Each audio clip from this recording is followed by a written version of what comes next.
All right, overclocking live stream number 108, and yeah, lockdown chill out number 5, I think. I've got my Eden Valley Riesling next to me here, so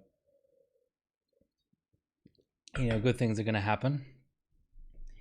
Yeah, so what have we got on the bench table today? I'm like 10 minutes early, but it's all good. I'm still a little bit late in terms of preparation, really, because I had a few different issues. So anyway, as voted on by the viewers of this stream, actually, in this poll, 5930k benching today, and I only have one board for that platform, which is the X99 SOC champion, SOC champion, hence the title of the stream. But getting an OS ready for this is always a little bit of a challenge, or even just running anything on it, because I only have 2 working USB ports, and I need those because PS2 is broken as well. I need those for my peripherals, so I'm actually just going to copy some stuff onto the OS drive directly using a SATA to and this happens.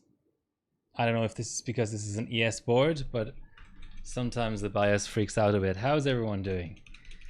Friday night, got a wine next to me. I can't complain.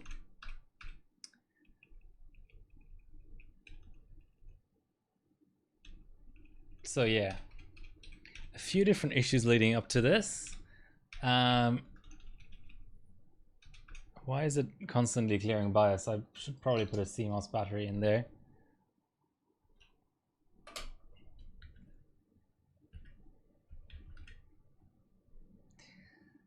Yeah, that is hi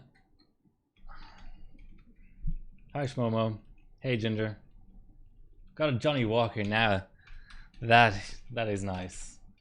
I'm a little bit envious. What is it? A black label, blue label? I don't know what the other ones are. So I think with PS2, okay, I'll try and let this thing slowly enter BIOS. Okay, 1. Maybe I should use the mouse. Maybe that's the way to do it. $38. Nice. What I really want to do is check the vid of this chip. So these are my chips, both J batches, and yeah, I just want to note down the vid for my own notes, basically. Maybe I need to, let's use the mouse. Let's see how we go with the mouse.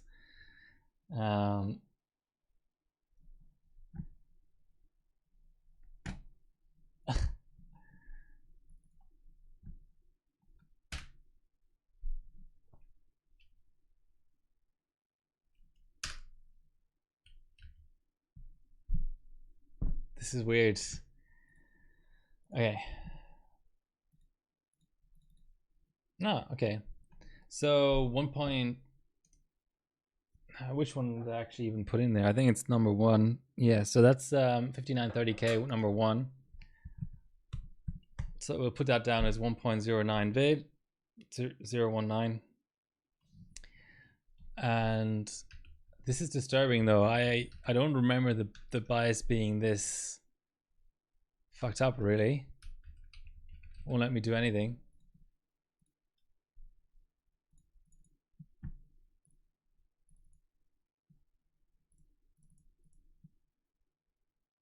All right, anyway, let's copy over some files to this OS, and then we can worry about whatever other stuff is going on. So the other thing actually that I was struggling with earlier was this has got a bit of a non-standard topology.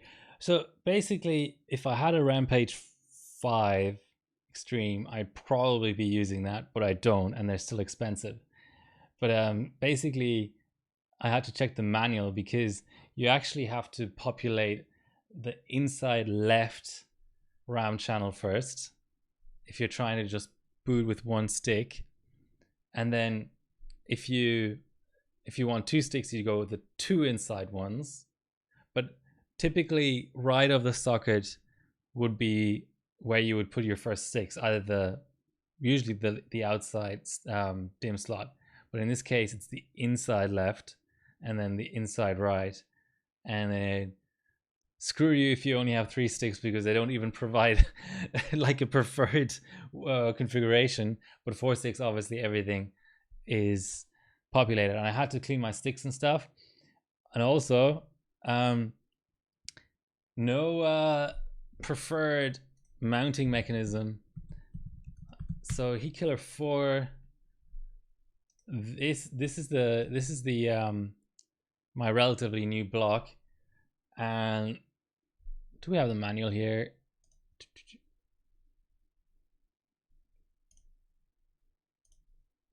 Weird.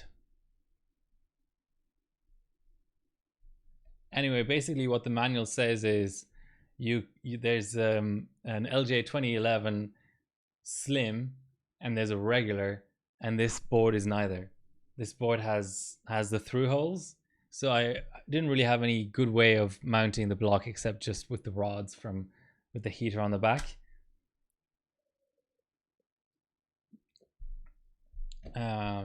Yeah. And to add to all that, I was dumb enough to try and use this cable, and I got a shock. Surprise, surprise. That's going in the bin. All right. So what I need is Cinebench 15. I was thinking, I've been doing so much super buy binning that I thought it was time to do a little bit of the classic Cinebench 15.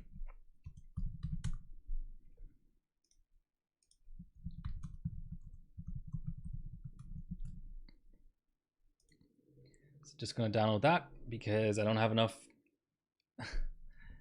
USB ports. I suppose I could unplug the mouse every time, but I don't know. That probably gets pretty old pretty soon. Oh, I have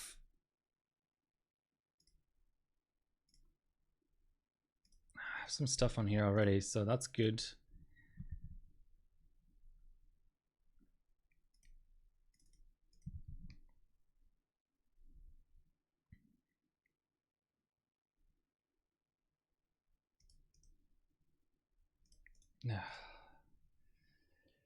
Now my laptop is complaining about the real-time virus crap.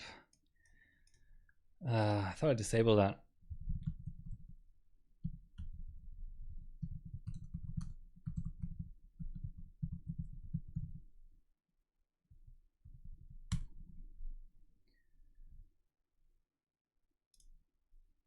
Okay, disable real-time protection, disable automatic sample submission. I hate how it just nannies you into keeping those on.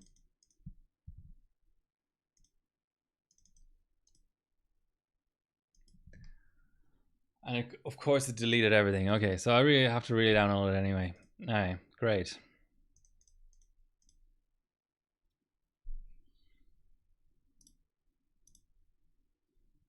That's a good start. I never really like running this setup, but I bought some chips recently, so why not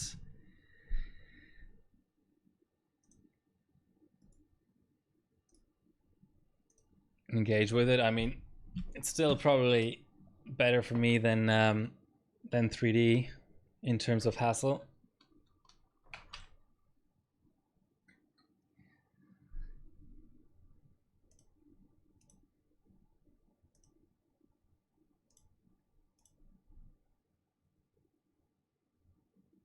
Hey, Doc Gregor, how are you doing? Hi, Fractured Life. Welcome, welcome. Just having Friday night lockdown drinks on stream. What's Jack Septic Eye?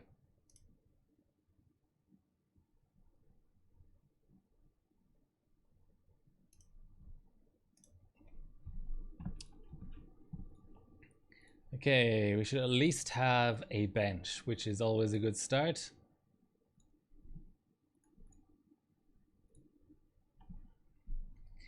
All right, driver OS, Windows 10 64-bit. We want Intel Management Engine. We want the INF, so the chipset driver. Let's run a completely stock.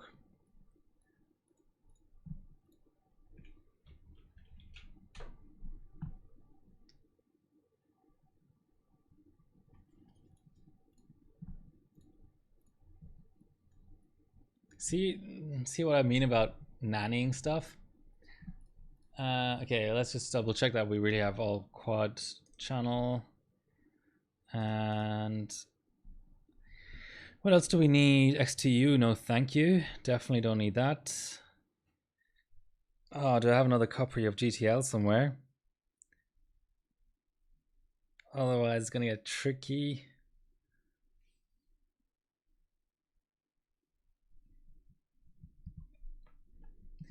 So 6 cores, 6 threads, quad channel. Let's go.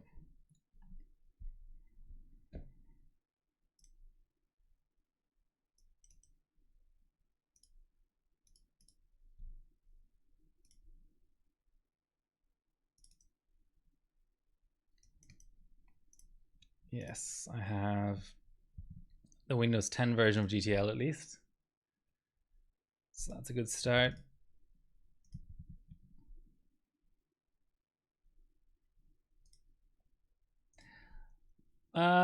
Dark Gray, they're both, I've got 2 chips.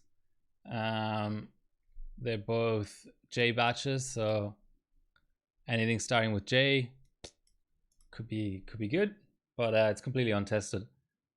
So no idea.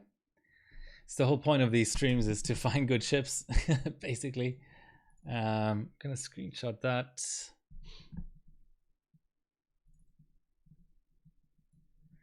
I literally just took the system from last stream off of the bench table today, so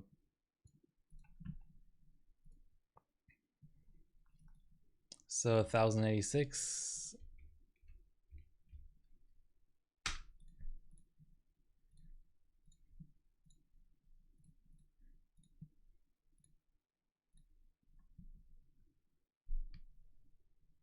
$5960 batch, that's nice. Yeah, I've had 3 different 5820Ks, but those are a little bit tougher to bin, especially since Parika put out a monster 32M, I think this year or last year.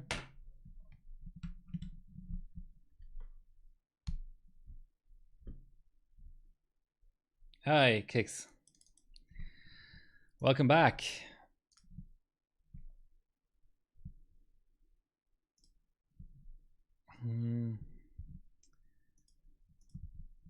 All right, so drivers and GDL.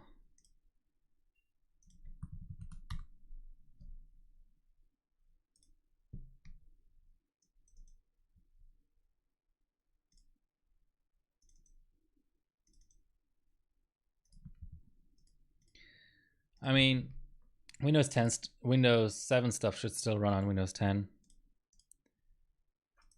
Because GTL was never really released, was it?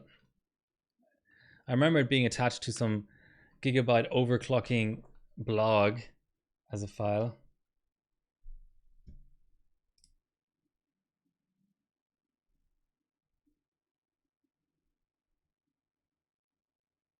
Unsure of batch.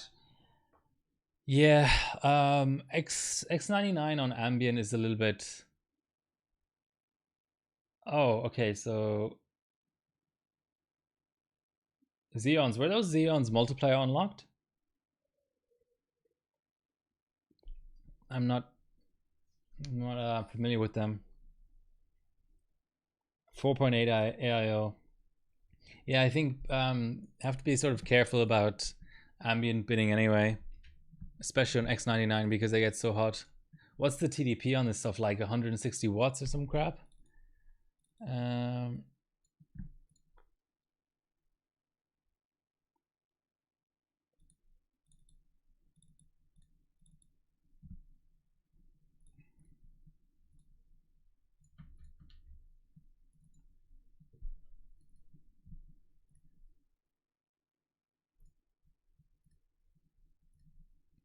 So even the Windows 10 version of the chipside driver is considered to be malicious somehow.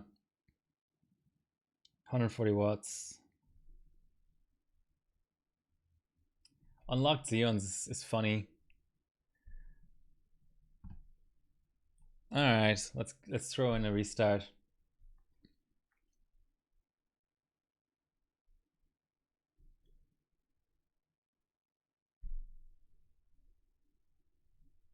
I've got the chiller at 17 degrees, so that's nice. I'm sort of missing the the great post screen from last week. So 5930K, how much is that?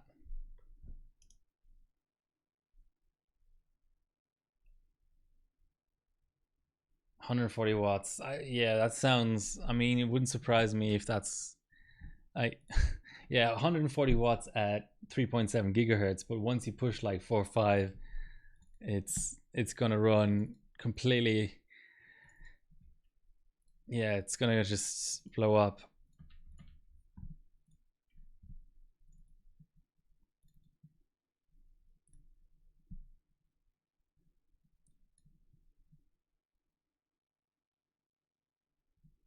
No, okay, I don't want to overwrite that.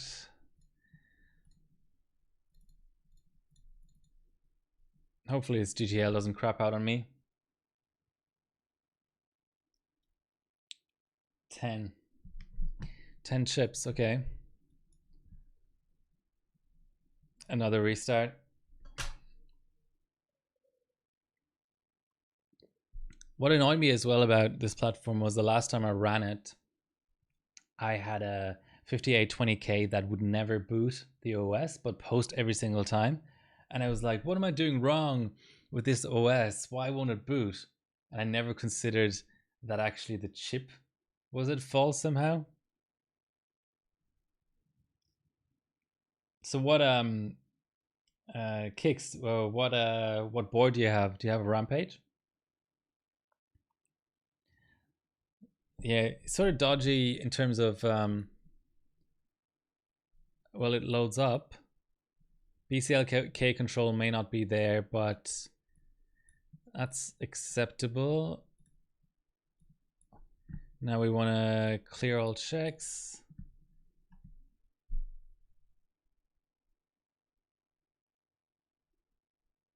XPO gay XGT. I don't know what board that is. Obviously a nickname, but even trying to figure out the nickname, I couldn't understand that. Okay, so it's able to apply some multis. Can I just oh damn it. If I replace auto with 1.25, oh, it applies. Okay, so 42 at 1.25. Let's check that.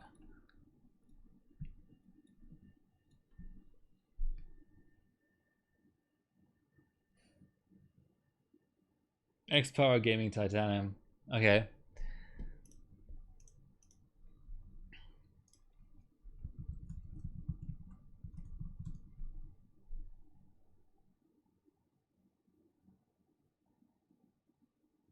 This bench has fallen out of favor a bit. It's interesting. It lost globals recently. Quad SLI GTX 295. Yeah, I mean MSI made some good boards, for sure.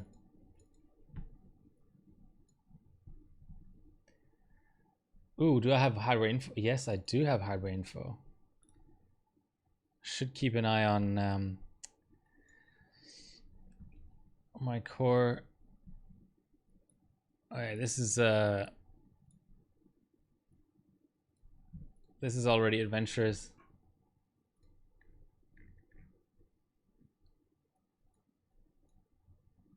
Okay, here's our core temps.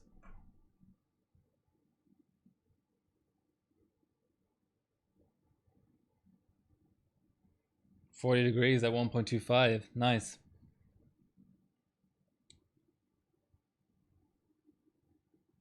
$45 core less 1.215. Okay.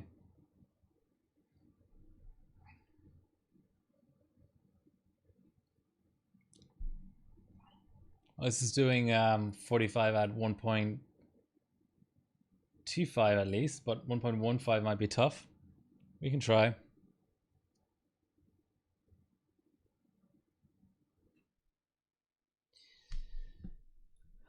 Let's see.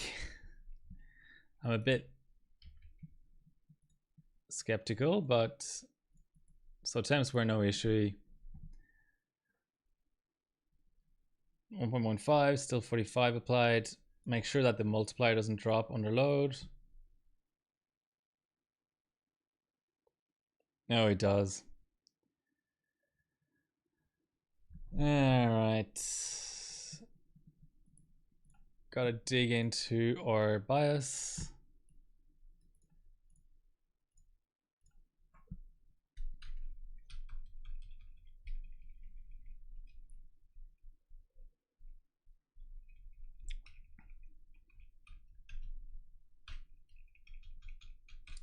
I don't know what it is about recent versions of Windows 10, but they really like to take their time rebooting.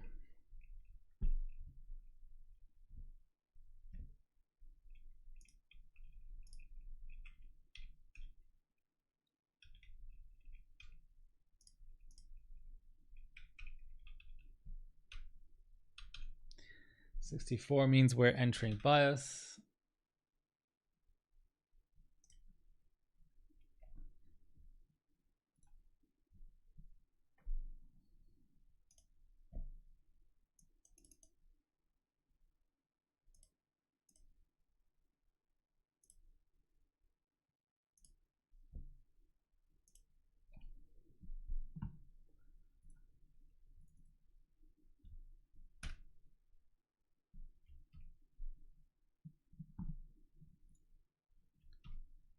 Okay, I'll try one thing. I'll try and swap keyboard and mouse in case that's the issue.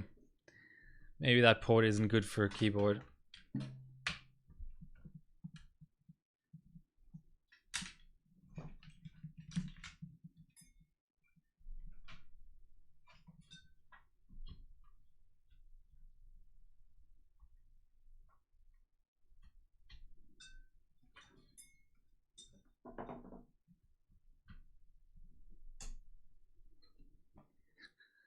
Probably won't detect the keyboard at all now, knowing my luck.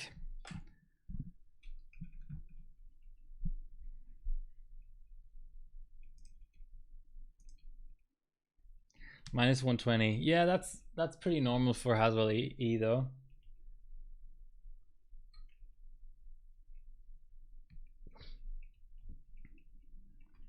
See, maybe I go too high with V-core. I've always been bidding at like 1.4 V-core. But that was on single stage though.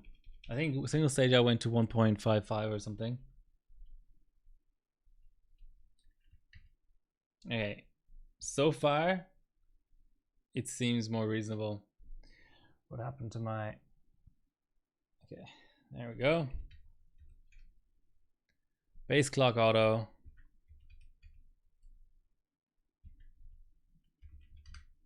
Actually, I want the 125 strap from memory later, but maybe not yet. Clock ratio, let's do flat 4. I think we want that on.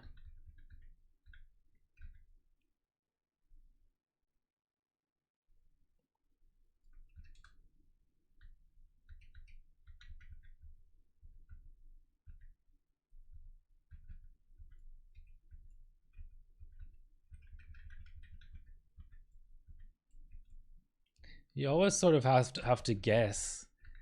The hell? Which power saving modes to disable?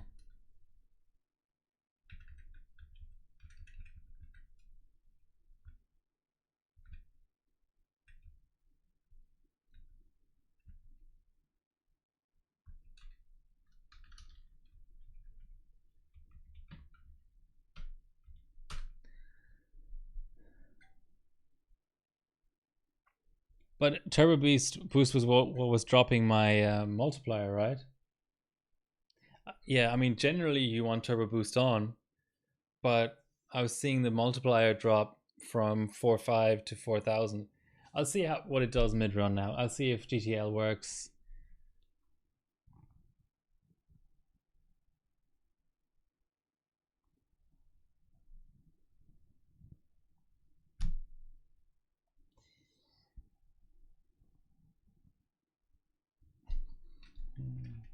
The hell? I didn't even apply anything.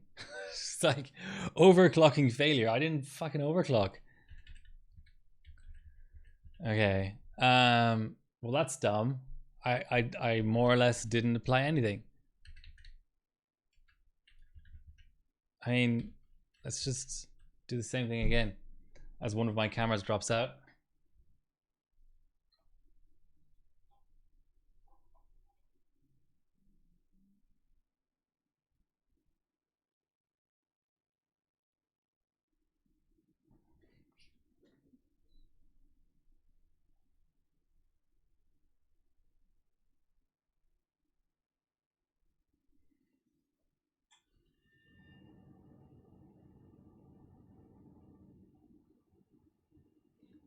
Yeah, that's my experience too, that you need turbo boost, but I just was curious to see.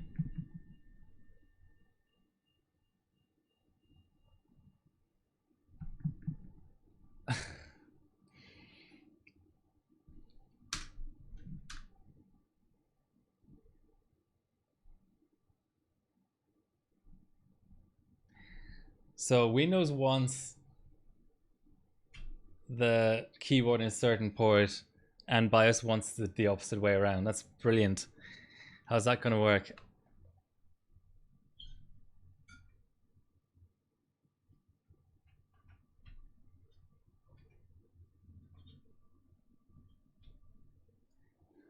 I need a KVM switch just for USB.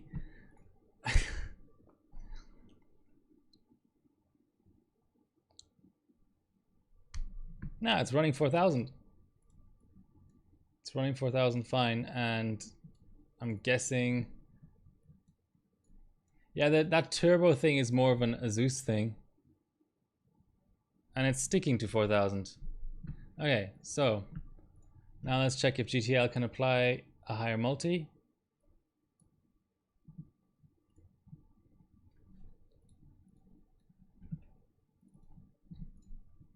Yeah. Oh ye of little faith. Works perfectly. This is Gigabyte, guys. This is different. And it's sticking. Nice.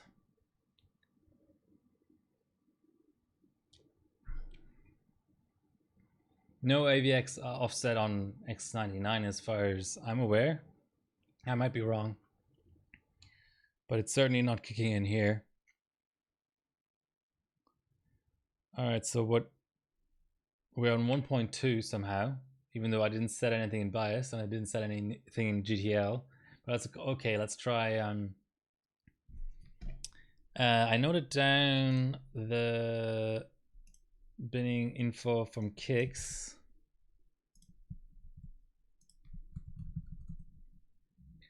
So 1.145, 4.5. Let's skip straight to that. And ooh, of course our score is much better as well. 1.145.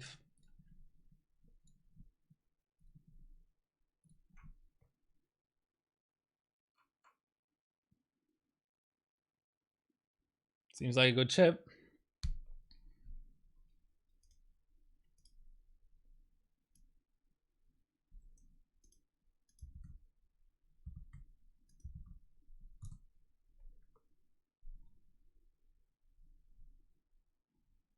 I'll screenshot that just because it's a nice low voltage for that multiplier.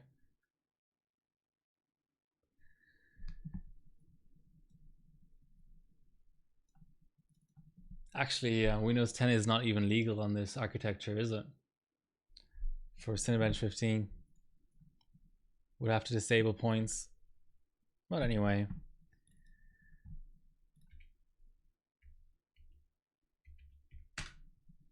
Not that I really care. So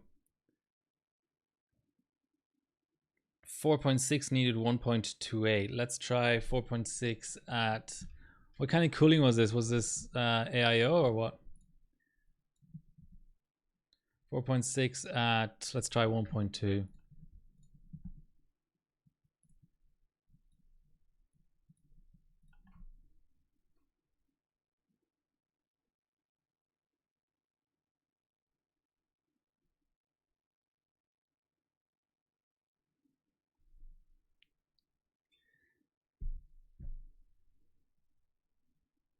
Got my second glass of drink here.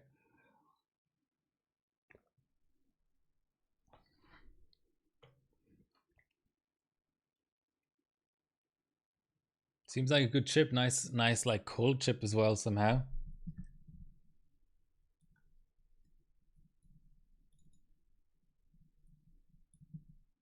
And let's keep going up.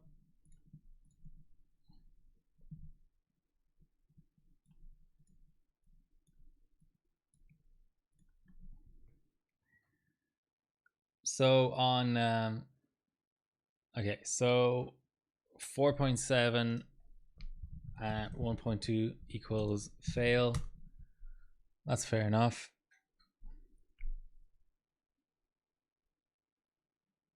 Yeah, I mean this is a gigabyte board. I don't think that's necessarily an Intel spec. It's more like, I know what you mean on Asus.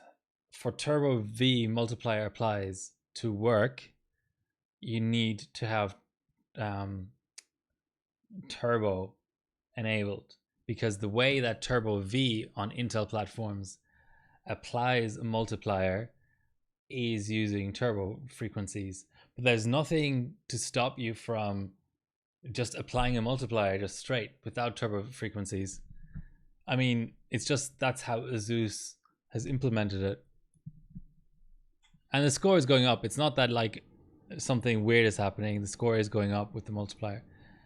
So 4.7 at 1.25 fails. So now let's go 1.25.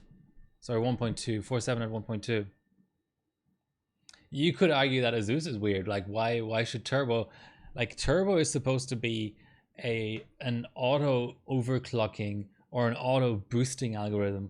Why do you need an auto boosting algorithm enabled in order to apply a manual overclock? I want a fixed manual overclock.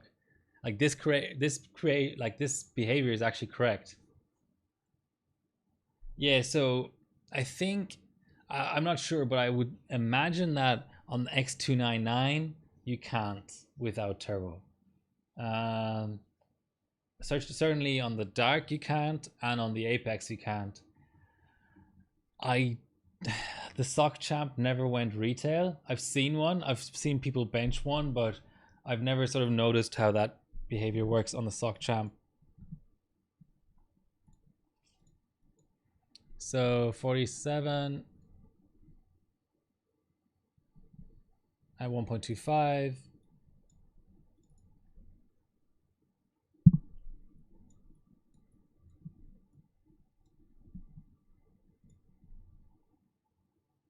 I think this generation is just old enough to have that like old school behavior possible.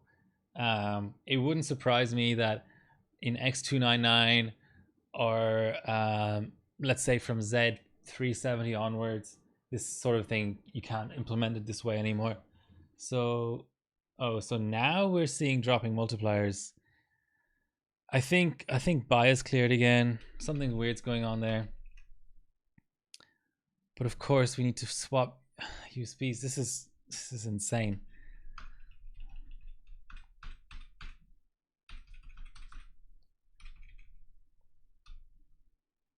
I need a PCI Express USB card that works without drivers.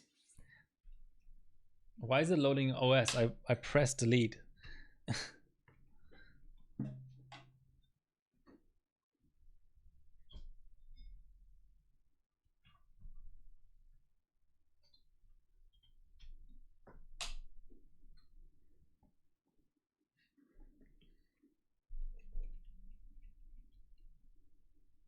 Yeah, the Rampage 5 Black Edition isn't even so rare. There was the Rampage 3 Black Edition. I'm trying to think. Those were the only two, and the Rampage 3 is rare for sure. I've probably seen, since 2017, I've seen maybe 2 or 3 Rampage 3s, and Rampage 5 Black Edition, I see them even on the local market. Not as often as the non-Black Edition, of course. Rampage 5. Oh, non-extreme. Why, what's that? Never heard of it.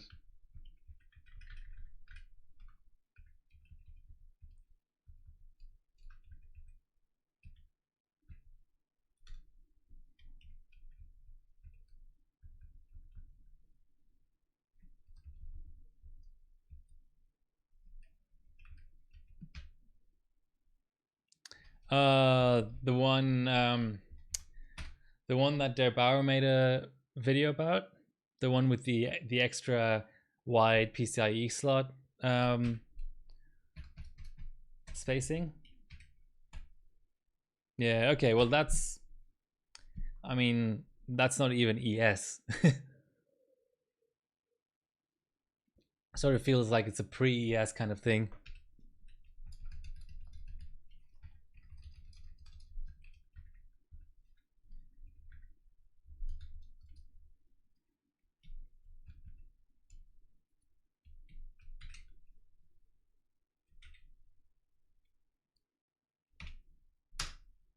Let's do 2 volts.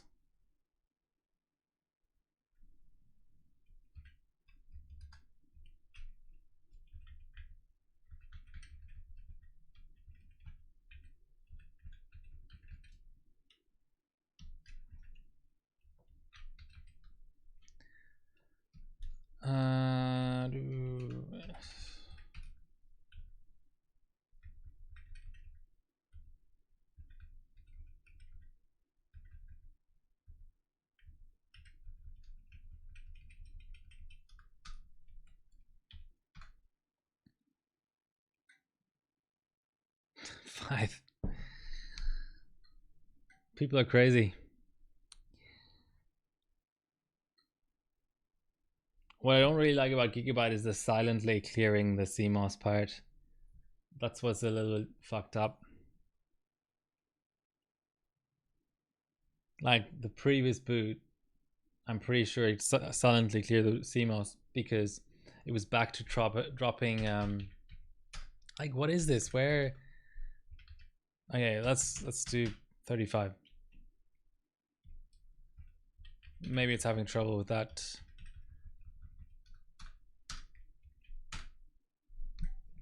Just can't really imagine running this on cold with how finicky it is even on ambient.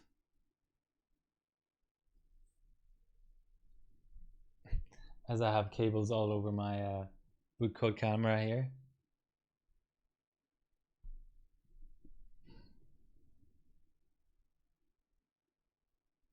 Okay, I think it's safe to swap USBs now.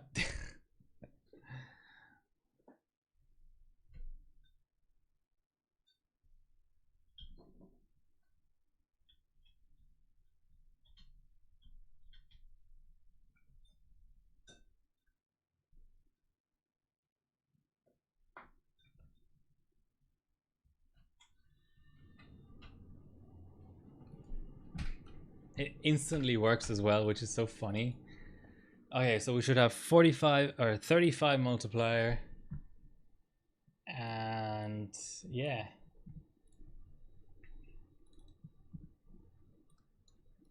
And we're trying to do 47 at 1.25.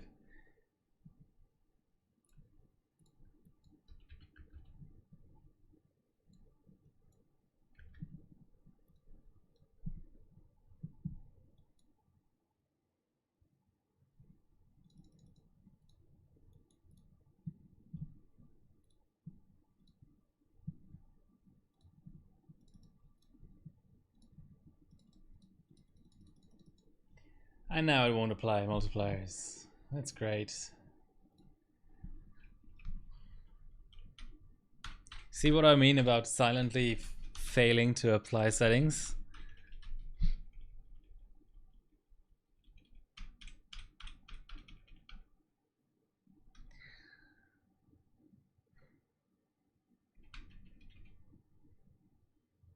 And it's booting Windows.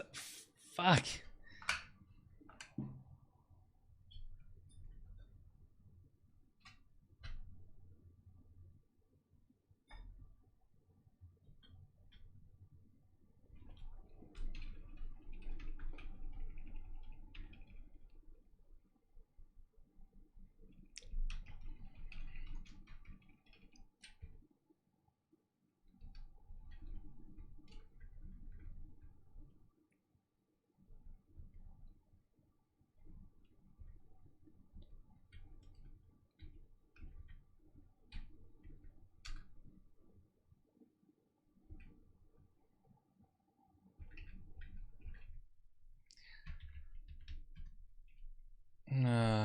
This is one of these old biases where you can't just max everything out.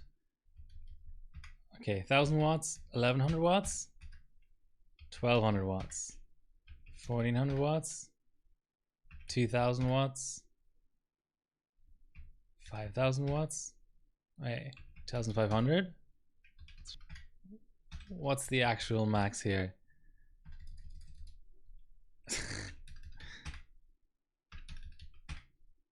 So what about 49999?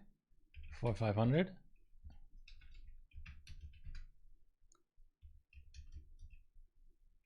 What a great guessing game. 4000 exact? I'm really curious now. Like, why is it like an integer, like 4096? Let's try that. 4095, 4090. It's 4090. Who knew? And current limit 500, 1000. I mean, it stands to reason it would be like at least 2000. Okay, maybe not.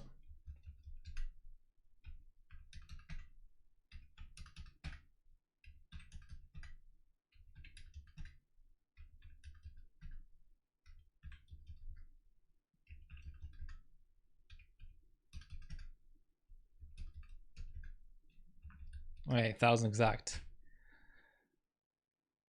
I think that might be all that was required.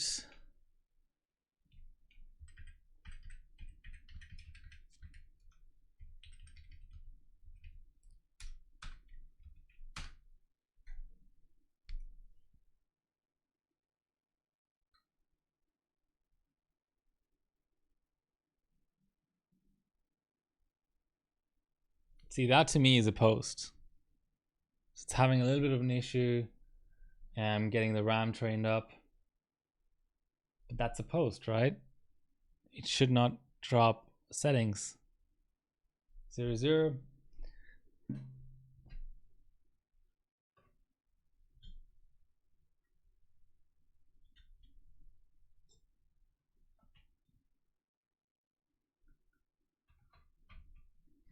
This is like my daily mandated exercise or something. Okay, so we should have 35 multiplier and we should have multiplier control. 35 multiplier, and then the next thing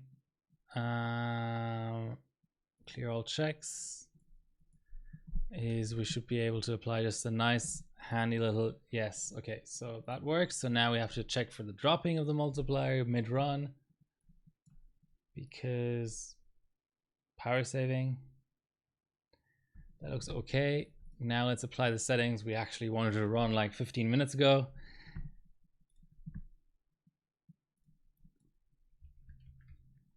So 1.25, let's check for the apply. The apply happened. Now let's just separately apply 47.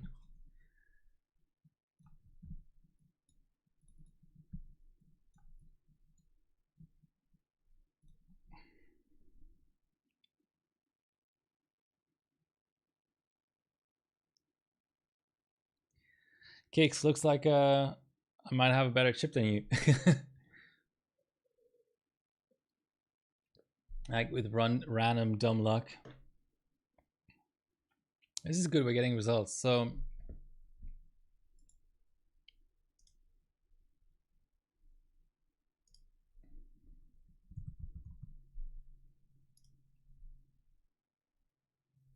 that's the score I'll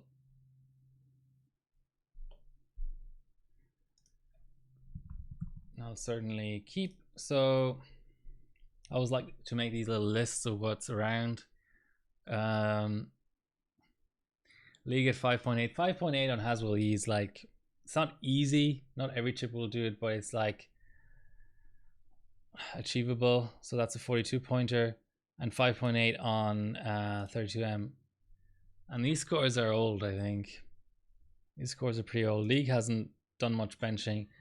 April 2019. Yeah, that's achievable.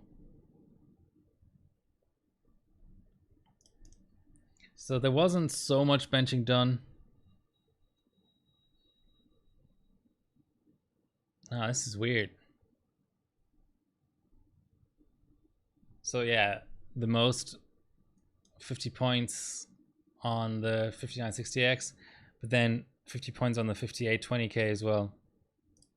I don't think I ever got a GPU Pi pass out. 4.9. What was that on dice? 1.45 on ambient, it seems.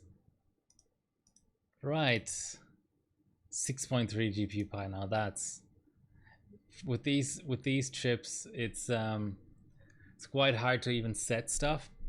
Anyway, oh, the other thing I wanted to check was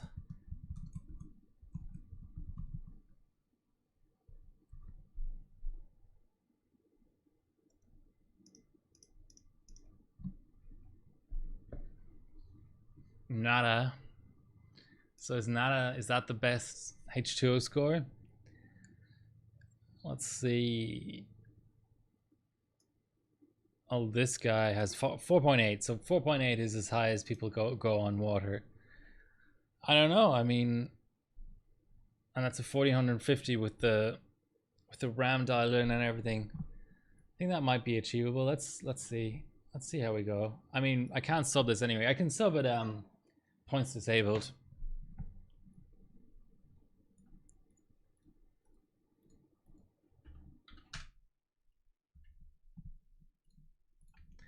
So 4.7, 1.25.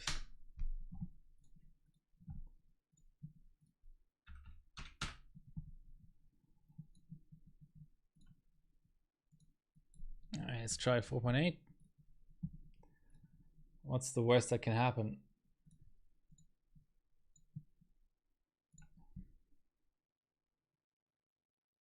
Yeah, insta fail. Probably around 50 degrees or so, but I can show you next run.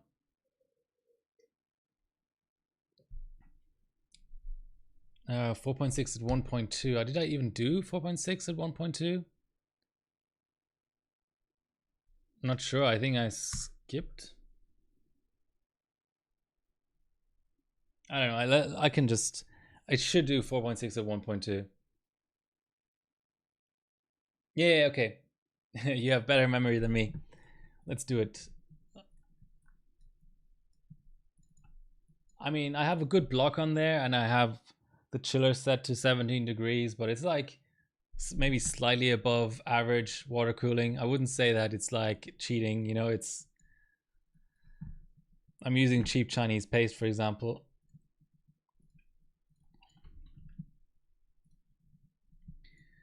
Applied.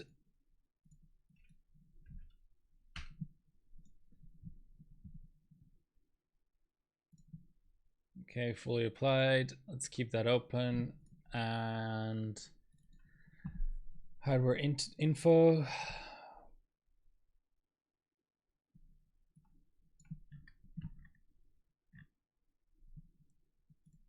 I'll highlight the package temp. It's probably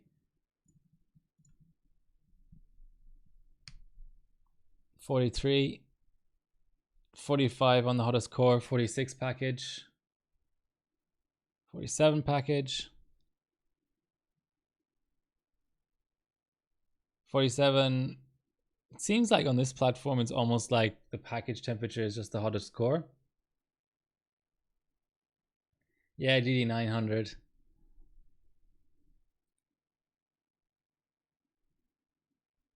Yeah.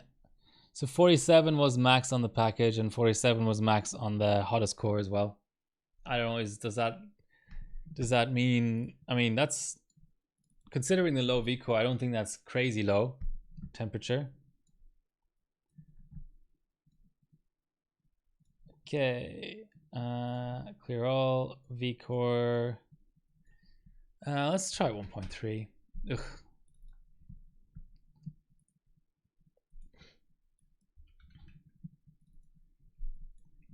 1.3, 4.8.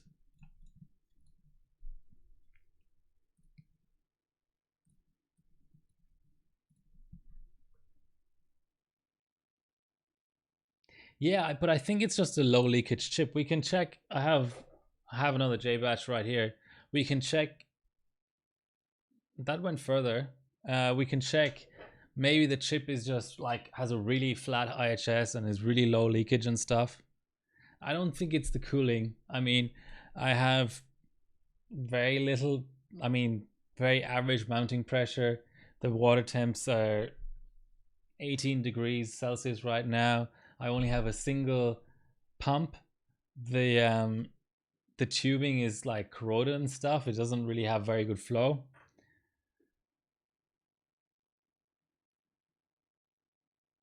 Let's see. So that went quite far. Let's try 1.325 for 4.8.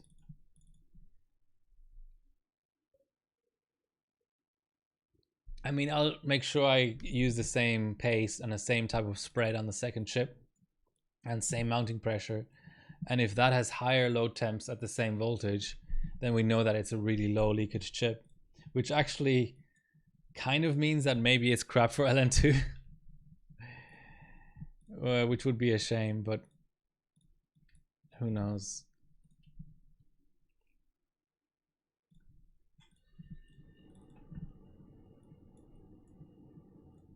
I hope it's not bad. You know, the other option is this is an ES board. Maybe it has just really dodgy temperature probes, but I didn't think so. I think that on especially on chips with fully integrated voltage regulators, I thought that the temp sensing always came from inside the chip anyway, so it's not really board dependent. I mean, the board could still fuck up and read it the wrong way, but it just seems like quite unlikely. Okay, so we have a pass at 4.8 at 1.325.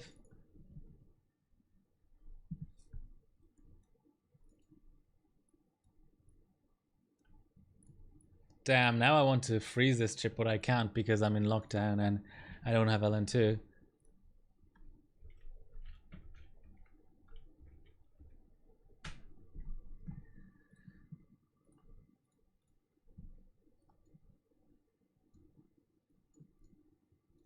Let's go 4.9. I'm greedy.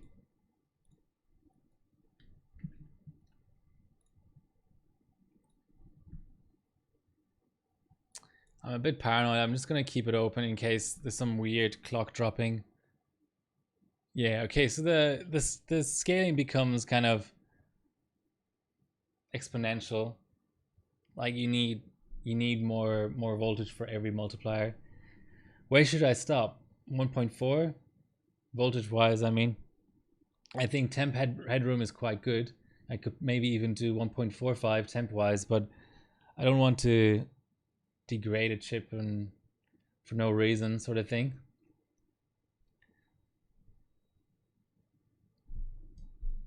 We'll see. Maybe we see zero scaling anyway, and then it's all a moot point.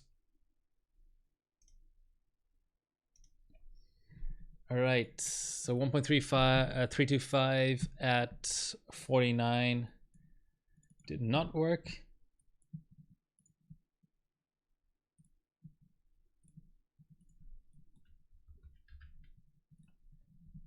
One point 3.5 49. It's probably not going to be good enough, but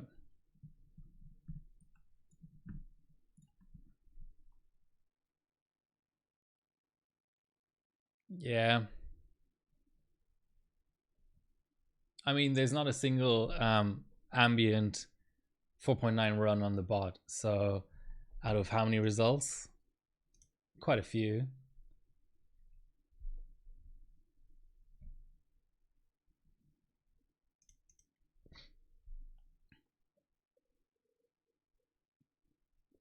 $111 results. The first... Ooh, someone did 5G. The first 18, so like 90 results roughly. This guy's putting me to shame. How much VCore did he need for it? 1.45. Okay. That's that's all pretty reasonable. I believe that. It's not fake.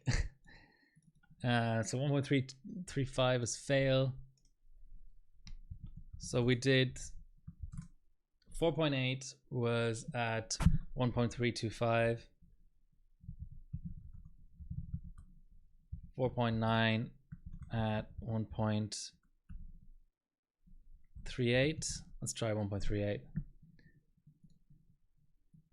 I mean, fuck it. Let's try 1.4. What's the worst that can happen? Let's have hardware info open.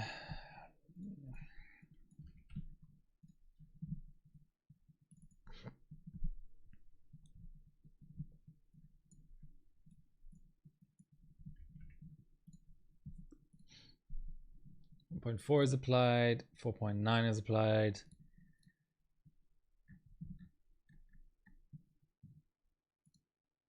Oh, there's a core max category.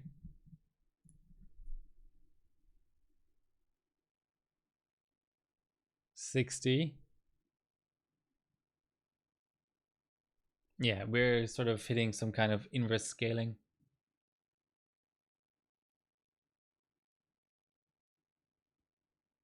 DMAS Tech.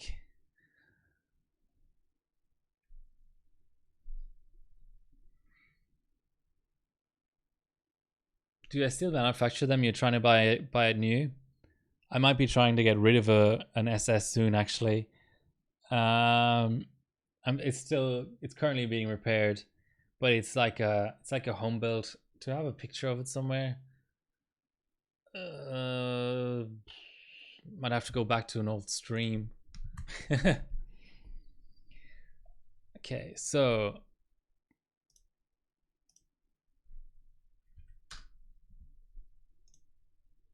where's my old single stage live streams?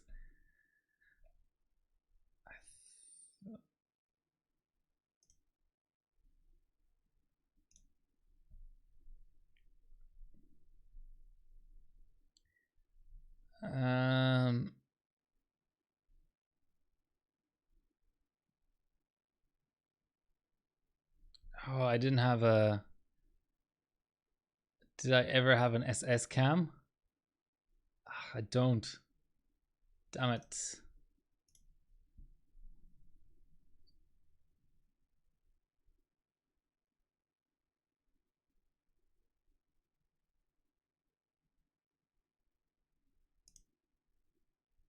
don't know if I have any footage of it.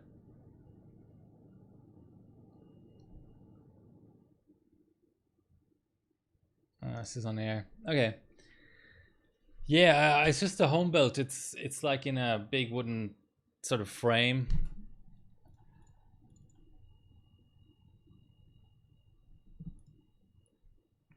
Okay, just as a YOLO, I'm gonna go 1.425. I don't know. Let's go 1.45, but that's the max. It's not gonna work anyway, most likely.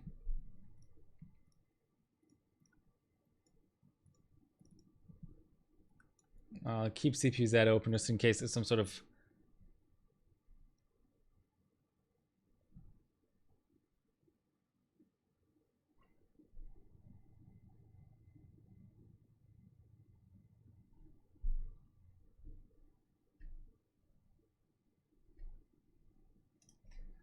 or who else still builds them? I think Nachtfalke in Romania still builds them. Oof, okay, that's some sort of OCP or something. All right, I think I'm gonna do all core Valas now, just to have another data point to compare to the other chip. Yeah, sure, but I mean, same difference, right? Whether you get something shipped from Dimas or Germany.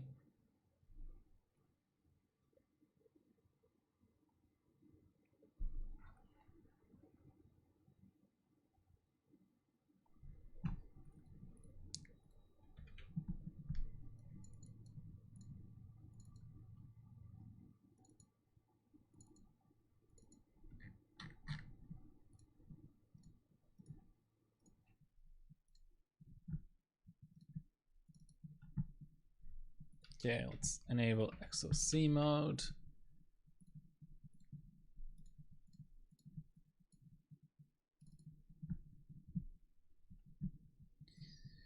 I don't know what it would want for valids. Let's try 1.45.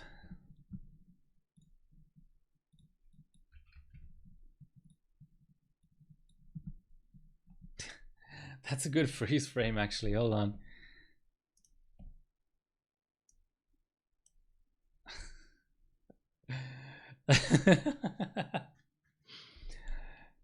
Can I? Is there some way I can? That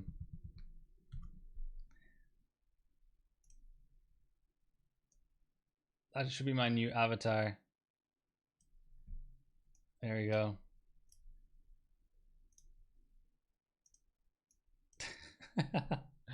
All right. Let's get serious here. Okay, let's do 49 valid. If it doesn't validate that, that points out that I'm going too high on the V core. I mean, that's unlikely to be the case, but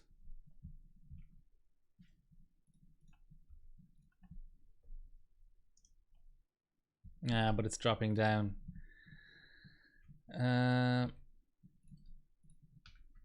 Yeah, there we go.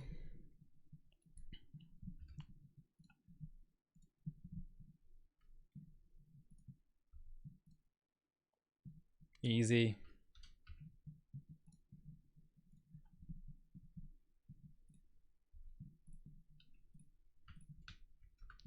$5.1. I sort of wonder.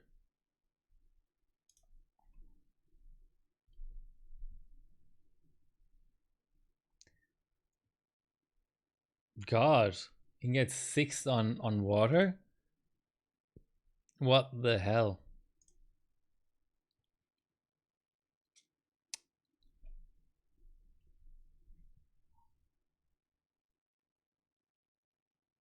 Don't. I'm just messing around. I mean, I know what I did. I'm not even probably subbing this. Like, this is not LN2. I can just watch back the stream and put it in my notes what I validated. If it's corrupt, I'll just laugh and move on. So, no big deal. Ooh. Just a random hang? Okay. This other person did 1.5, so let's go 1.5. I've subbed things straight from the stream before. But yeah, on LN2 I keep 2 or 3 valid files usually.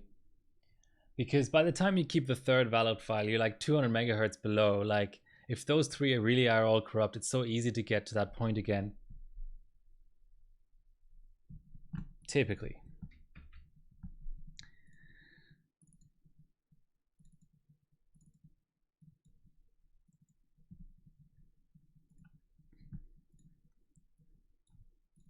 Okay, let's do 1.5.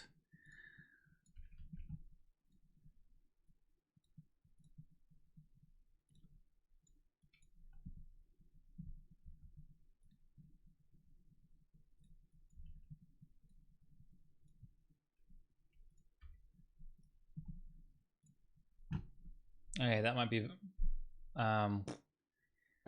it for this chip. I'm gonna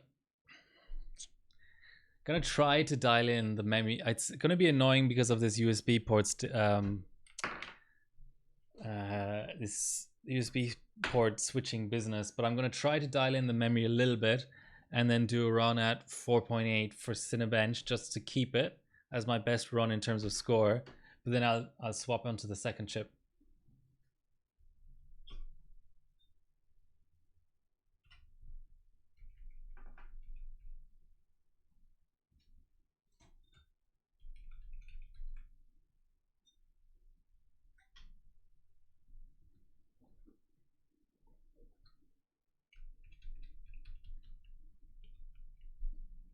Hi Tyrant, how are you doing? Yeah, nice block, but it doesn't so it's weird, but it doesn't come with like LGA 2011 like OC mounting, OC socket mounting, the through hole mounting. I suppose I could reattach the back plate to be able to screw into that. It has the regular screw mounting for the back plate, but I just couldn't be fucked, and I just put a socket heater on there, turned off, of course.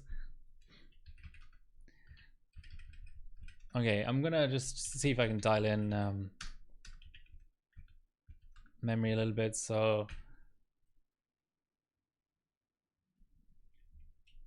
the first secret to memory on X299 is you want definitely to go to a higher strap, because it's limited in what the highest memory. You need to go to a higher BCLK strap in order to work around the fact that it's not very good at the higher memory straps.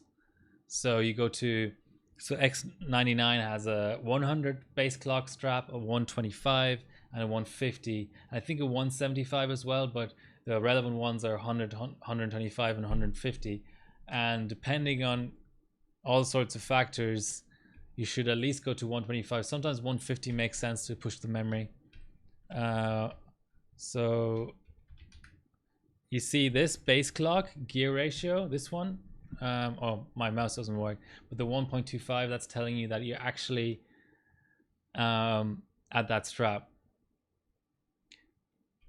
System memory multiplier.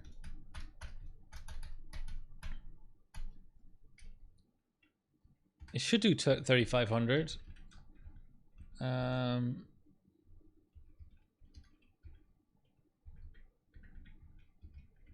Let's try that.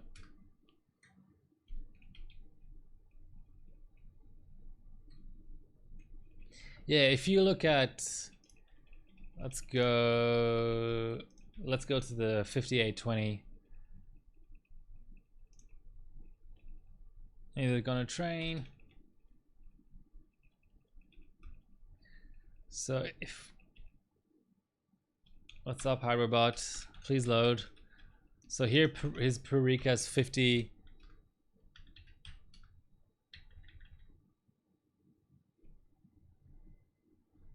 What happened there?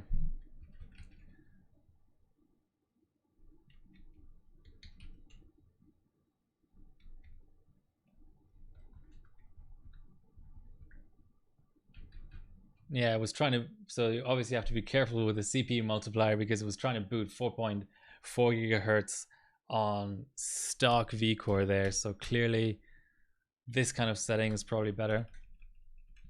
So Parika, he's only at 5.8, but he has really good memory.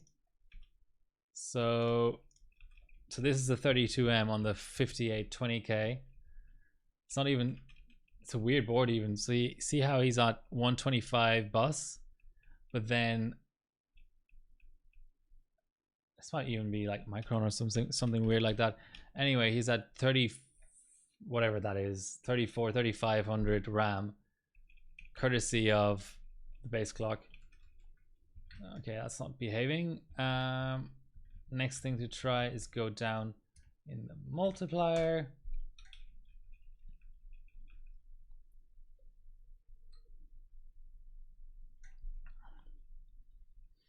Yeah, I think I have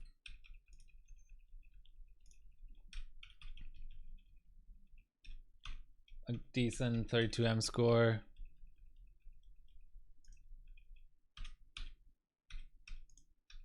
I think I did. Oh, so there's my single stage.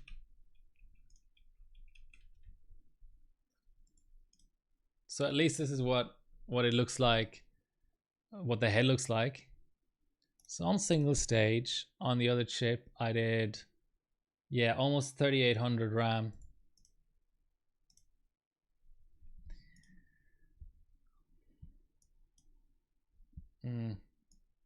There we go.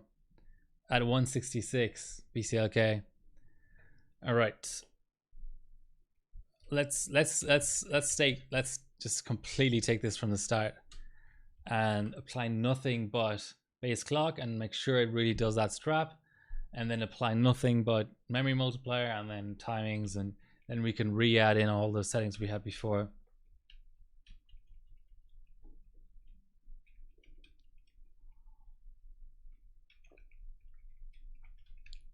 So today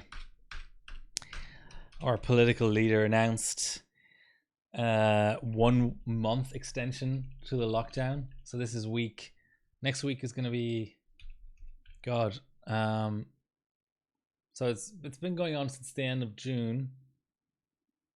Now it's the 20th, so it's like 3 plus, it's like 7 weeks. Next week is going to be the 8th week of lockdown, and then there's going to be another week after that. I'm losing track of time. So let's count these. So I think the lockdown kicked in here maybe. So that's 1, 2, 3, 4, 5, 6, 7. End of this week is going to be 8 weeks, 9 weeks, 10, 11, 12, 13, 14 weeks of lockdown with the current settings. And I mean, that could easily be extended. It's like starting to turn into Groundhog Day.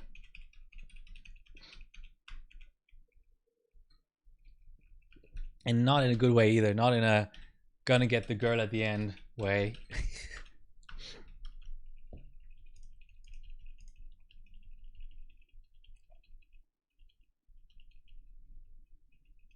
So it might actually be the BCLK that's giving it trouble. Okay, no, that applied. No, it didn't. It's showing me.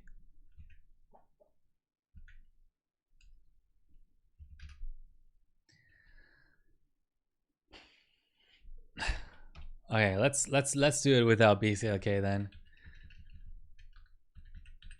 Something funky going on here.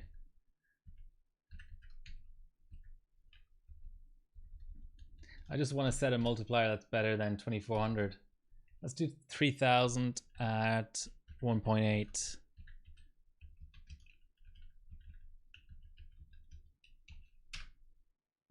So yeah, Shmomo, there's plenty of single stages floating around. If you really want one, you can probably find one in Australia, secondhand. Importing from Europe is crazy.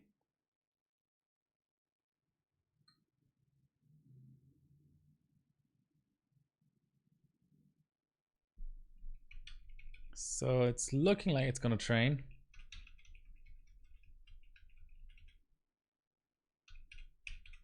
That's true. Why am I really trying to run really hard memory settings when all I'm doing is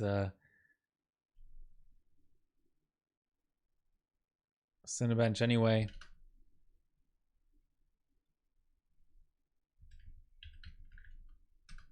All right.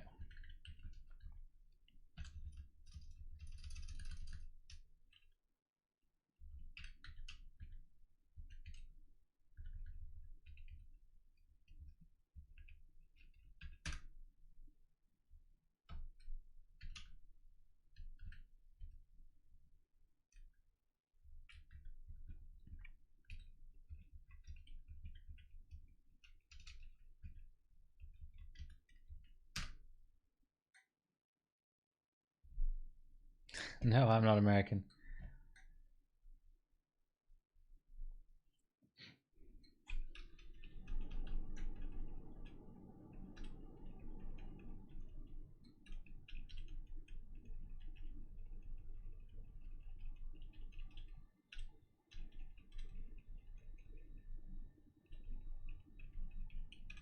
I live in Oslo. That part's right. Yeah, but I mean, tons of people have American accents, right? Like only English native speakers really have an accent that you can pick necessarily. You know, like there's a British accent, there's an Irish accent, Scottish, whatever, South African, Australian, Canadian, American. But then everyone else in the world, when they speak English, they could have whatever accent, whatever way they picked it up. You know, how whatever way they learned it. I don't really get. Okay, let's do 2933.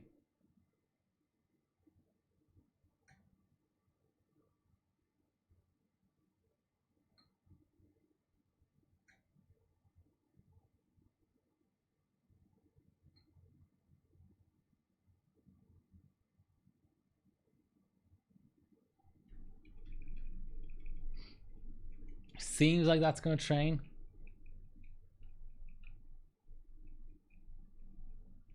Dima's bench. Wow. I don't get it. Why is like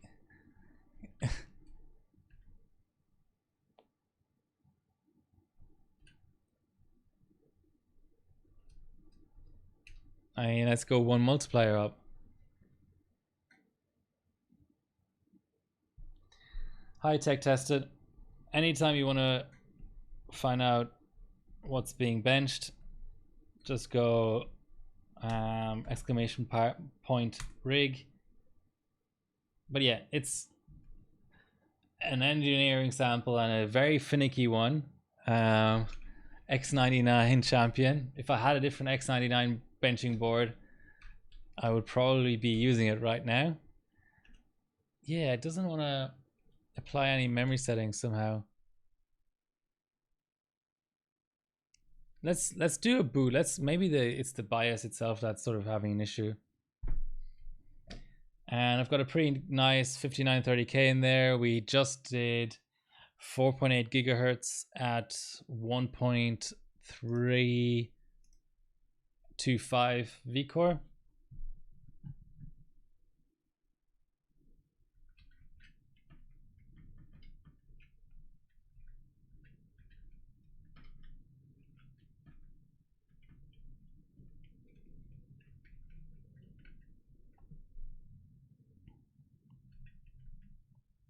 No, it's not applying anything.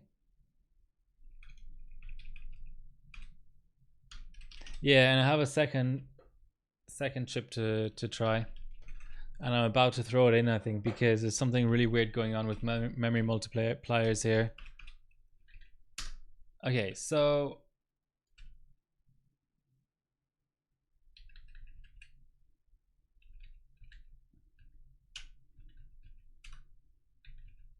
let's do something. Okay, so this sometimes happens where you have like two loose timings. So I'm gonna apply some really basic timings here.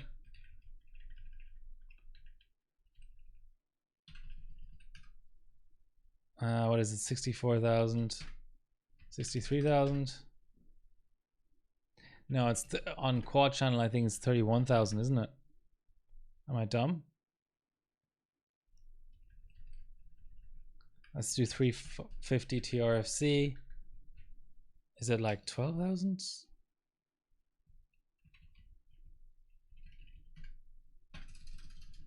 Okay.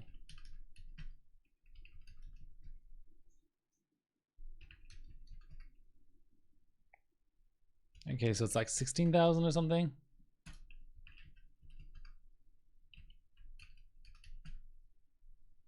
I don't get it. What's the limit for this thing?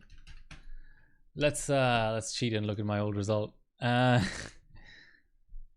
11,440. Oddly specific. Okay, so I'm going to apply timings only and leave the multiplier on auto. And for those timings, I probably need DRAM volts as well. But that should be okay.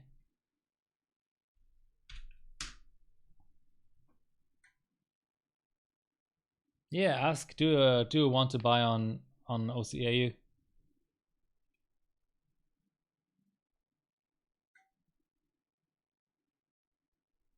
They're useful. I sort of miss my SS. It's really nice for testing, pre-testing. Very loud though. Mine was very loud and it chugs a lot of electricity. See, 79 to 62, for me, that's a post. No, but boot failure. What am I doing wrong? Okay, let's try.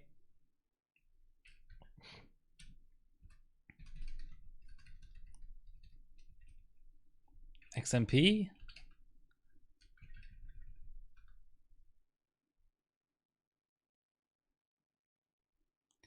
Screw it.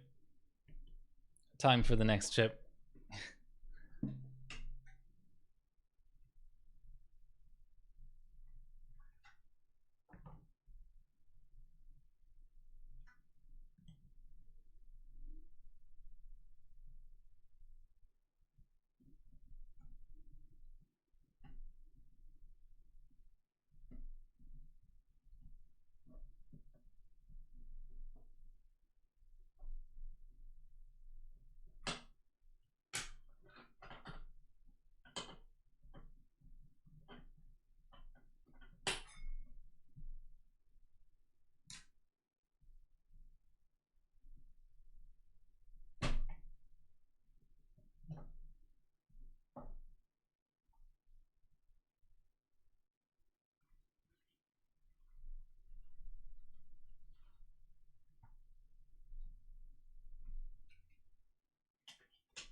Not as easy as I thought it would be.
Halea 500A is the chiller I use. I'm really happy with them.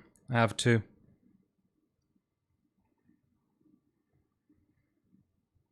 Never had an issue.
Yeah, in series.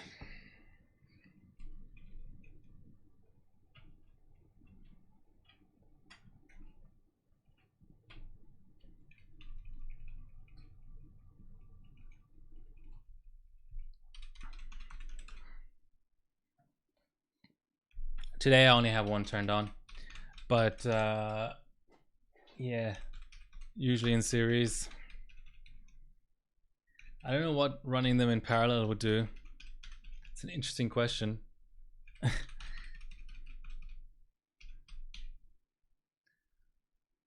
Okay, so just gonna do another load optimized defaults, but I'm already seeing that the vid is not as good.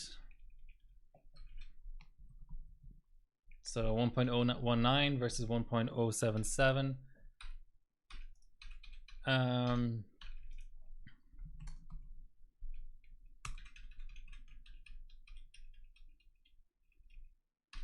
Yeah, I think separate loops, but that can get complicated as well. So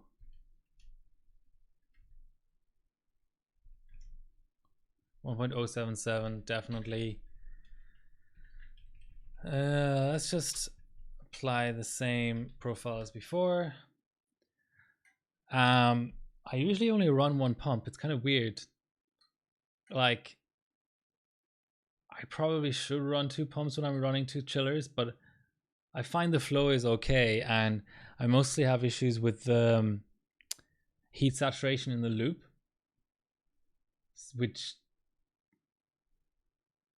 and that's at the chiller level. So it's not like the heat isn't getting to the chiller quickly enough. Come on. God's sake. What the... I mean, all I can do is try to apply the same thing again because it's such a lax profile. Because like sometimes, so I think one of the things that would be an issue with separate loops is when I'm running multi GPU, sometimes I'm running it while also stressing the CPU, or like while running an 18 core. Other times, the only reason the CPU is on a block is just for convenience. So it's like sometimes you have two GPUs and a CPU in the loop, and the CPU contributes like 5% of the heat. Other times you have two GPUs and a CPU in the loop, and it's like 50-50, or maybe even like 40-60. So yeah, I'd rather have all of my pump and chiller capacity in the one loop. But it does make it quite long. I sort of wonder, I don't disconnect either when I'm just using one, so that's probably not optimal. I don't know, on chiller though, it takes a long, like, I feel like you need less pump capacity on a chiller than when you're trying to get to a rad. I don't know. I suppose it's sort of the same principle. Another checking thing going on. Yeah, so as I was saying earlier, in lockdown and no end in sight. No end in sight. They've set some vague targets like, oh, we want X% of the population vaccinated. But if there's thousands of cases on the day that they hit that target, they're not really going to stick to that. They've been known to break their word before. I straight up forget what they said. Anyway, that's politics for you. Okay, so now let's swap our mice around and all that.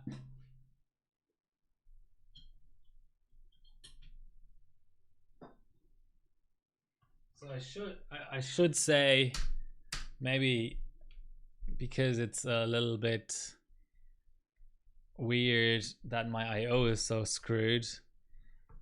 Is it in a manual? I thought there would be like a back panel diagram.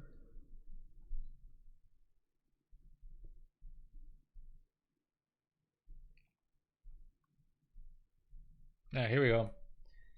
So because I bought this board used, it already had some broken IO. So what's broken on it is all of the PS2, this stack of USBs. I don't know about audio, I don't know about network, but this stack of USBs. This is a USB 3.0 that doesn't seem to just auto install on Windows 10. I think that maybe one of these is still alive, but and then here only the bottom port is still alive, and then there's a front USB, which is because it's ES, that's like for loading BIOSes and stuff, and for whatever reason the OS likes to have the keyboard in the front USB and the mouse in the back USB, but then the BIOS is the other way around. So that's why I'm swapping, because I literally only have 2 ports. Anyway, so yeah, so here we've got our second chip, 3G Encore again. The stuff we want to hit is I was able to do 4.2 at 1.25. So let's try that straight away. 4.2 at 1.25. Let's not mess around.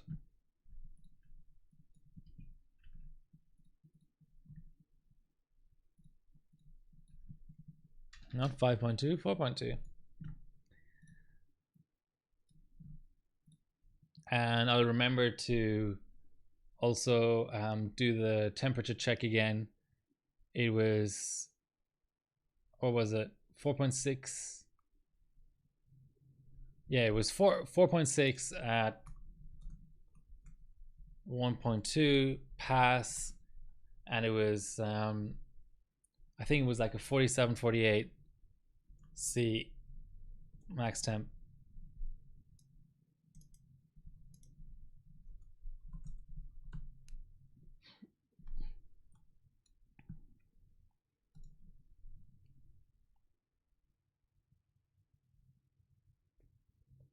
Oh, I hope this chip isn't identical to the other one. I hate it when I bin stuff and then in the end I find nothing out because they both are exactly identical. So I hope that's not the case. I hope at the higher frequencies this chip is either better or worse than the other chip.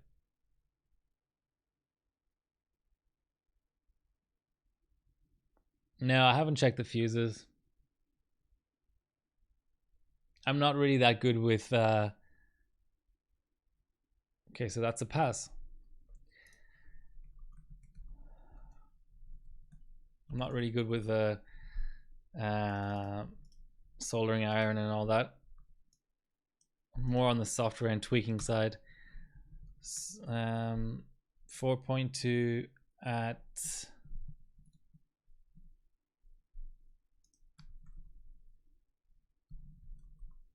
1.25 is okay, but that was easy. Let's do 4.5 at 1.25.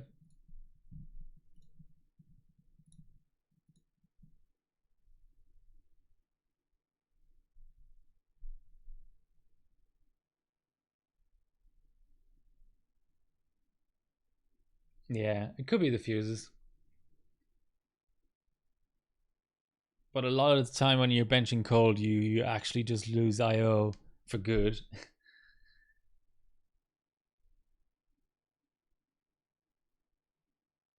No CPU or chassis fans. Just running on water.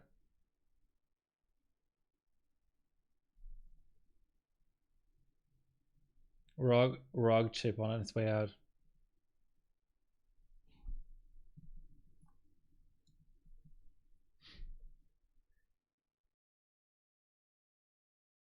Excuse me. Okay, so 4.5 at 1.25 is also okay. Let's try 4.6 at 1.25.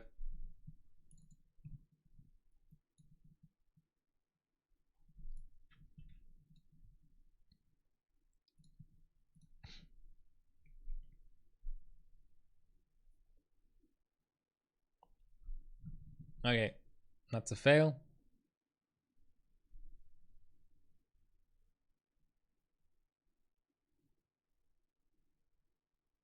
$160. I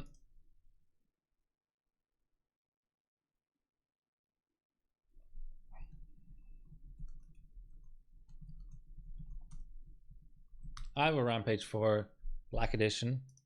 I forgot about that. There's a Rampage 3. Is there a Rampage 2 Black Edition? No. Rampage 3, 4, and 5 Black Edition. I thought I did some BCLK overclocking. Of course, our friend. Oh, quick Mew. There you go. 194 is the record there.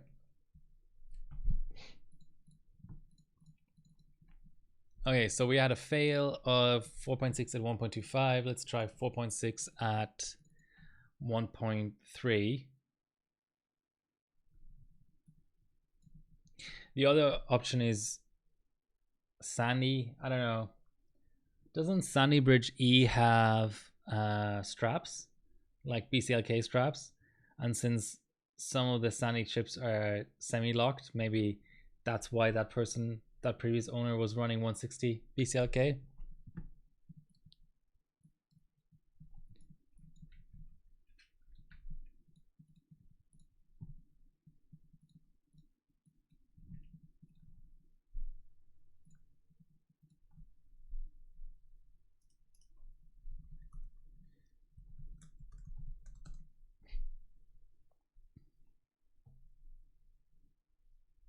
Now Sandy Bridge E, now that's a platform that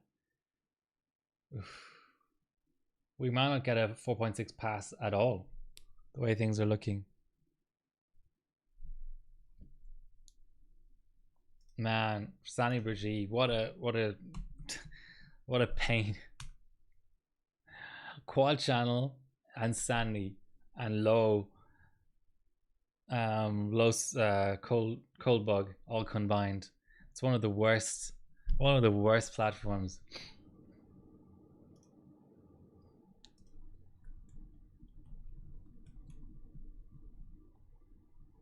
Okay, it's going to be controversial, but ranked worst to best.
Nah, I like Sandy Bridge more than that. What else is bad? Have to throw in first gen, even though I love it. First gen Ryzen is a pain with the degrading IMC.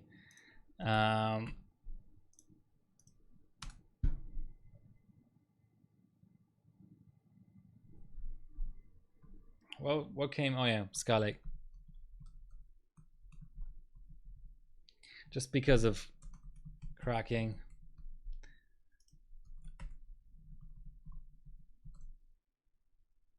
Coldbug and quad channel weirdness. I don't know. I'm not going to put any reasoning in there. I think you can. Here's just the major point: is bloody cracking. Coffee Lake R. What else? What else even exists?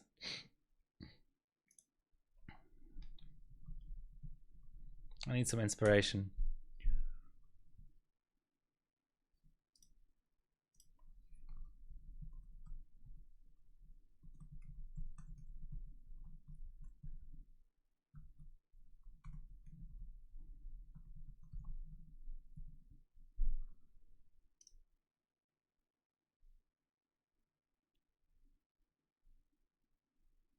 Oh, of course, Skylake and KB Lake X.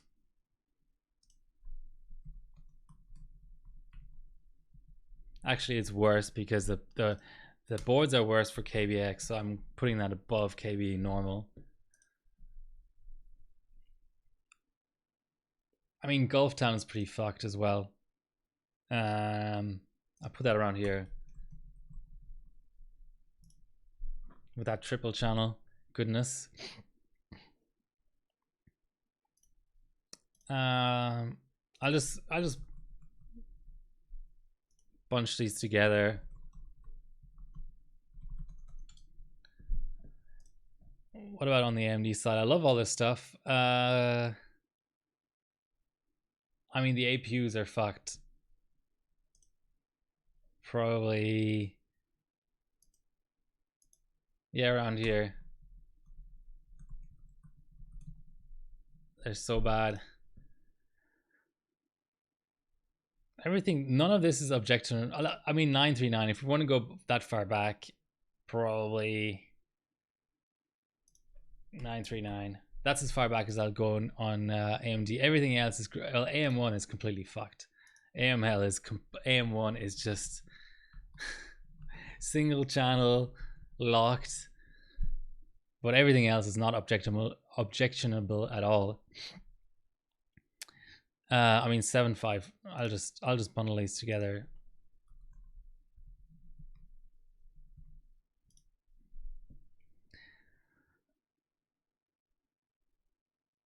I mean, I'll just put it in as a placeholder, but I actually love Ivy.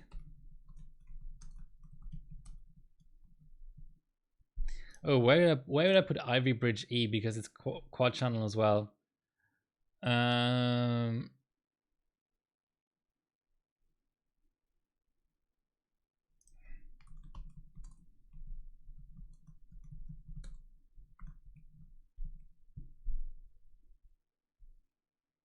I mean, Haswell dolls can be a bit.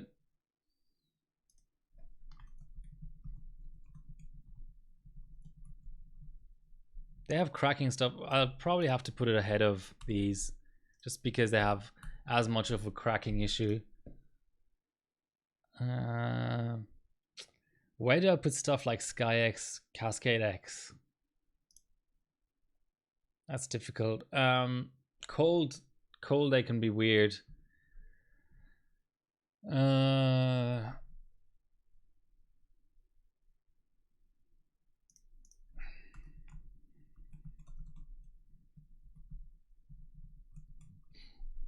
Okay, 20 worst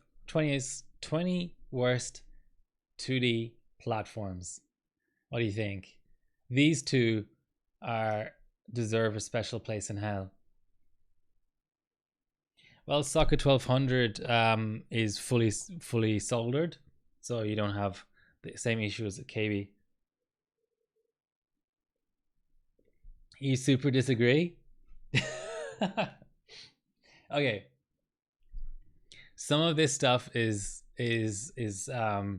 subjective, but AM1, no one in their right mind is an actual fan of AM1. Sandy E, same thing. It just all of the worst parts of Sandy Bridge with quad channel weirdness added. This stuff, okay, if you're a really good, like you're an expert in DDR1, I could see this moving around. This is a little bit of a tentative thing. Threadripper with that massive socket, all those pins, no contest. It's just completely fucked. And quad channel as well. I agree that maybe some people are massive fans of this hyper bin fest that is 775. So I think this is subjective, and this is subjective. But I would say this is also subjective. And Sandy, there's a lot of fans of Sandy, but I would say down to around here, there's no discussion. They're all super fucked up platforms. But I'm not. I mean, it might be rewarding to run the platform. I mean, I like AM1, but just the hurdles you have to overcome just to get the goddamn thing to post is highest for this stuff up here on cold and whatever. I mean, 775 actually you can get it posting, but it's such a bin fest. Like something like Haswell E, I much prefer over Sandy E. It's much more reliable, much more predictable, basically. I mean, everything. Like I bench everything. The place where I draw the line, kind of the thing that I really cannot. So even 754 I've run cold, but socket A, like 478, that stuff where you have to start like hard modding your board and stuff. That's where my expertise completely runs out. But everything all the way back to some of the DDR1 stuff, I still run. So where were we? So 1.3 was still a fail.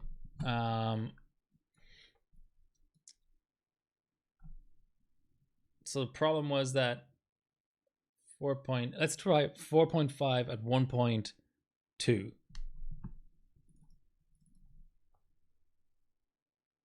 Yeah, I used to own the Z490 Unified. The issue is it doesn't have it, so it runs memory like crazy, but it doesn't have DDR termination voltage at all. You cannot set DDR termination voltage. And the other issue is the max V core you can set is 1.7 volts. And so that is not great for LN2. And I never actually took it cold because there was this weird fake out. I don't know if it was their in-house bencher or MSI themselves, but basically they put up a thread on HardwareBot saying these are the XOC biases, and I flashed the XOC bias, and there were no differences in bias to a regular bias. Now I could have like maybe gone cold and checked if the cold bug's gone in the XOC and not in the other one, but like there was not a single, I went through every sub menu, there was not a single menu item in the XOC bias that wasn't also in the corresponding retail bias, which meant that I didn't really feel like I wanted to potentially just throw away, like just waste LN2 discovering that a board is not capable of cold, basically. But it's, I mean, daily board and stuff, the color scheme and the look of it, the layout and everything, I think for daily the Unifier is a good board for sure. Okay, it won't do that, so we'll have to do like 4.5 at 1.25, and that should be roughly maybe the same temperature as 4.6 to 1.2 that we did with the other chip. Daily board, it's fine.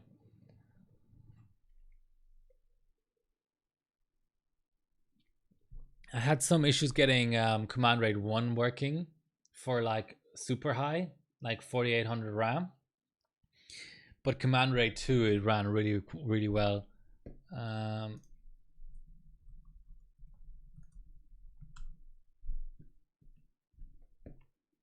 So what did I run? Did I run like a 32M or something? I'm trying to remember. Oh, I ran a lot. Oh,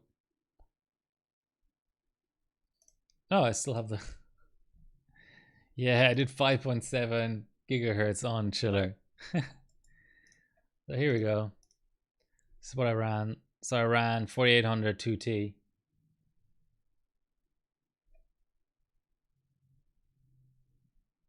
And it's got this Dragon Power utility, which is quite nice.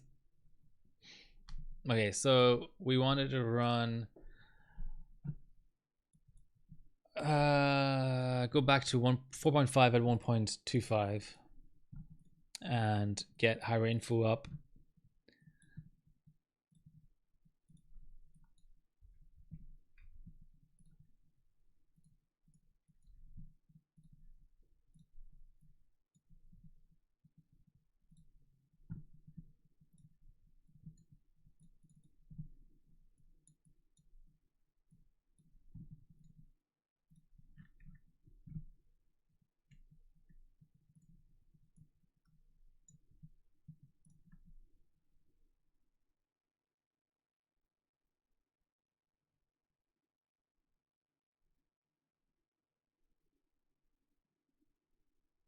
Yeah, 45 degrees, 46 degrees. So I don't know, the block must be working really well or something.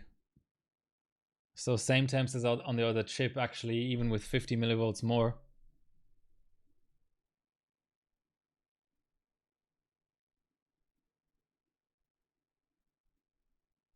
What chip do you want to run in there? 10900K or 10700K or what?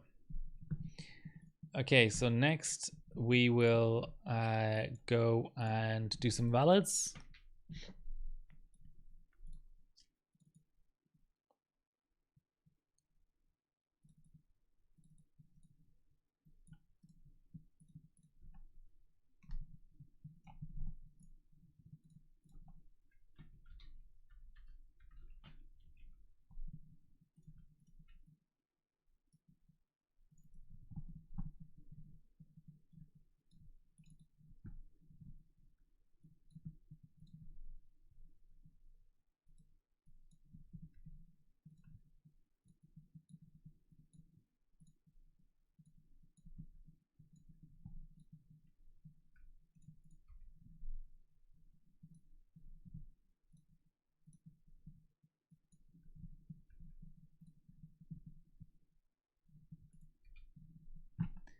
Okay, so 100 megahertz worse. I'll just go into BIOS and see if I can get my memory tuned better than on the other chip.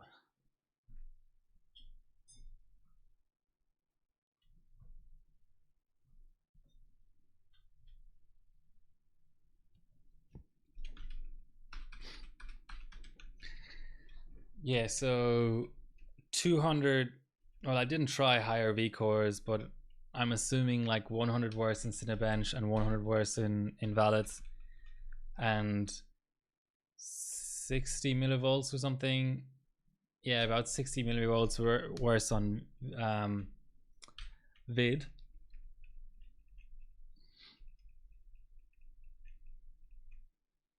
10700K is, that's still an 8 core though. I suppose it should be all right.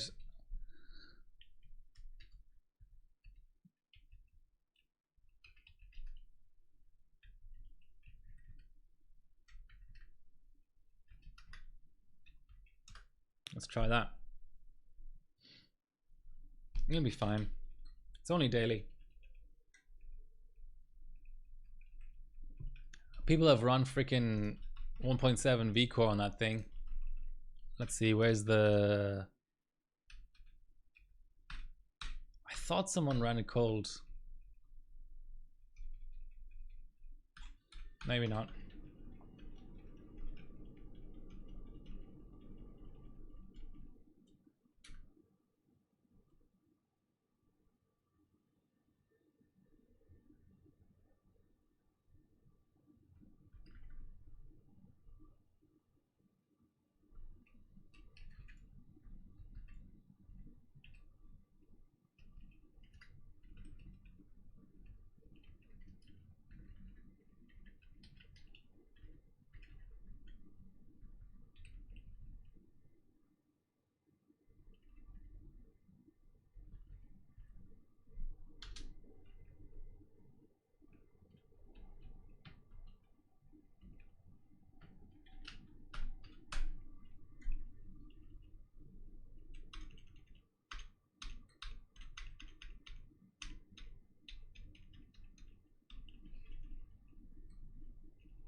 Come on, post please.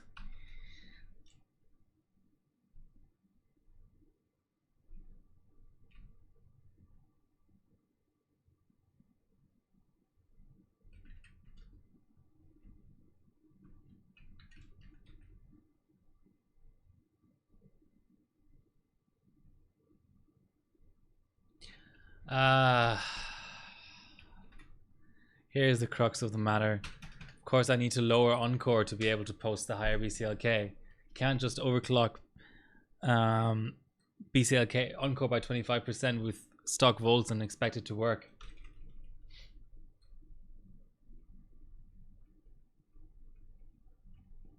Yeah, ITX boards are nice, and if all you're running in there is just a GPU, what good are the extra slots anyway?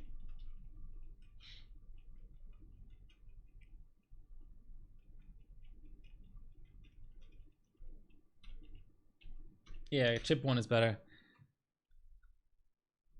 Still doesn't want to post. Okay, let's try one last thing. Well, no surprise that first chip was better. I mean,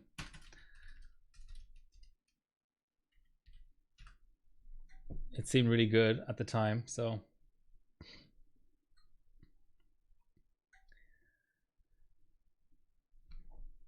so what should we next week's stream? I feel like 940 Black Edition is in the offing.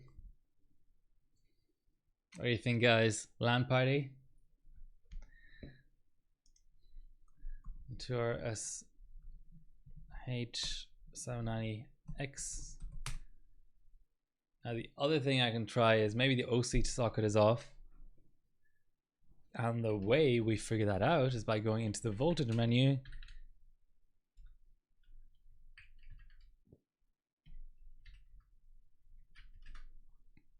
Yeah, OC socket is off. Of course, that fucks with the memory overclocking.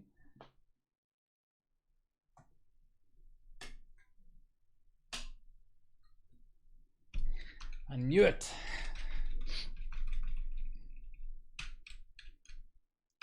All right, yeah, that's settled. Let's do it. M2RSH FX. I think it's called an FXB.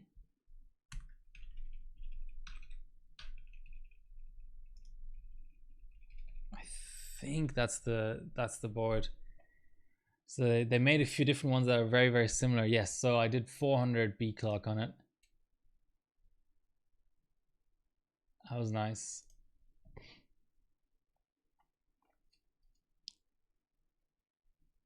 And I did the AMD record DDR2. Yes, DDR2 voltage, DDR2 memory frequency record on AMD on this board. So this is my board. It's got your little speaker here, inbuilt buttons. It's great. Freaking love it. So this is it. We're gonna.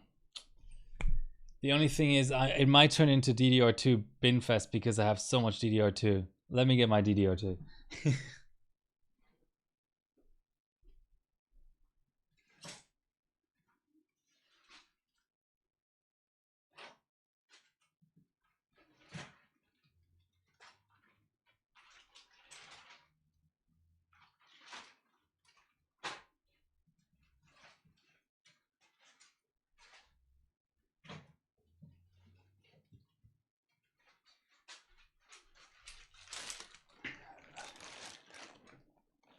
By the way, OC socket. There we go. When you get the VL1, 2, 3, 4, 5, 6 unlocked in BIOS, that means OC socket is enabled. So memory overclocking should be completely different now. 10th gen. All my 10th gen chips are dead. So these are 4 gigabyte sticks. How can I show them? Like, does that work? Not really. Anyway, you'll have to believe me. These are CL5 4GB sticks. Quite rare for DDR2 to have 4GB sticks. Not really benching relevant unless I want to do like Y Cruncher. These are my 2GB sticks. Again, not very benching relevant at all. But there's a few nice sticks in there, just in terms of looks. So I've got a few 8500 Reapers. Look nice. Probably not very good benching wise. Again, probably trash, but nice little old Corsair stick.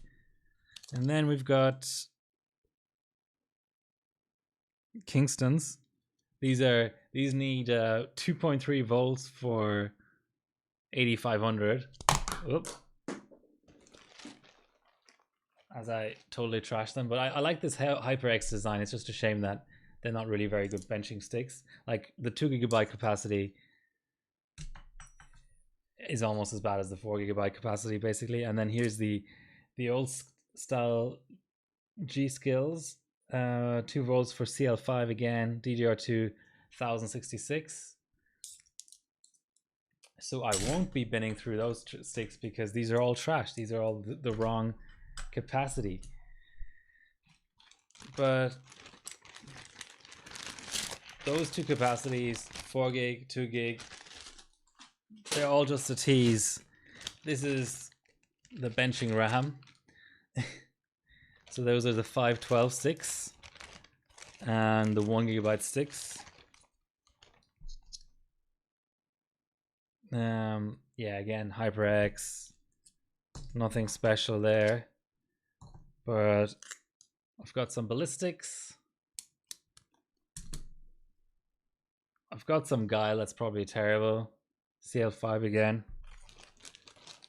This is where we're getting into more benching relevant. CL4 G Skills. I've got some Corsair DDR2 as well, but I doubt that's really all that relevant. CL5. Yeah, trash.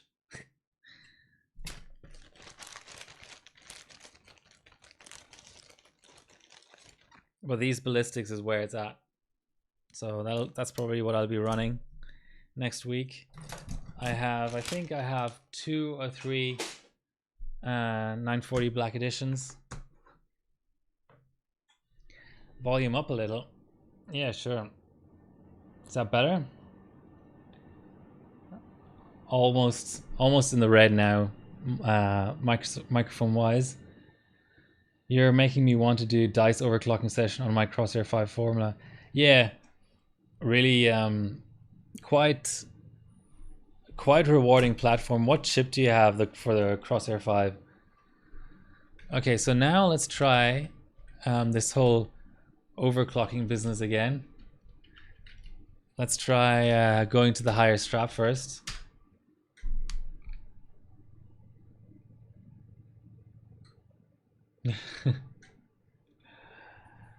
Yeah, sorry, I messed around with my mic, so the volume levels were off.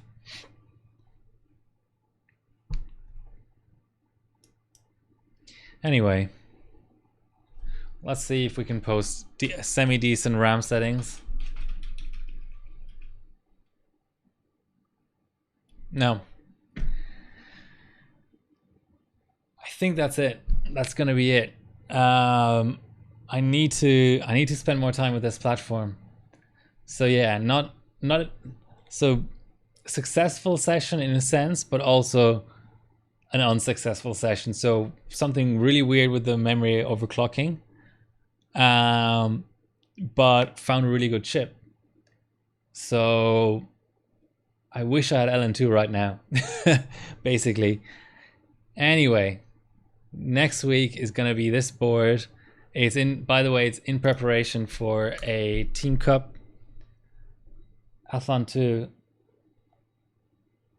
Yeah, FX. I think the FX chips are best on that board. The Phenom 2s don't run so well. FX 8320 on dice would go so well on that board. That's what I would run. So AMD, I think it's under the memory.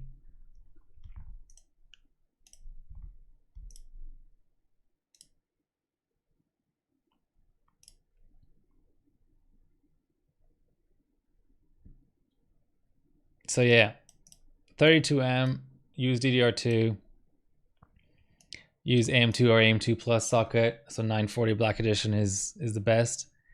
And use the background. I haven't actually looked at the background yet. Nice. Well, that's good. I like it. So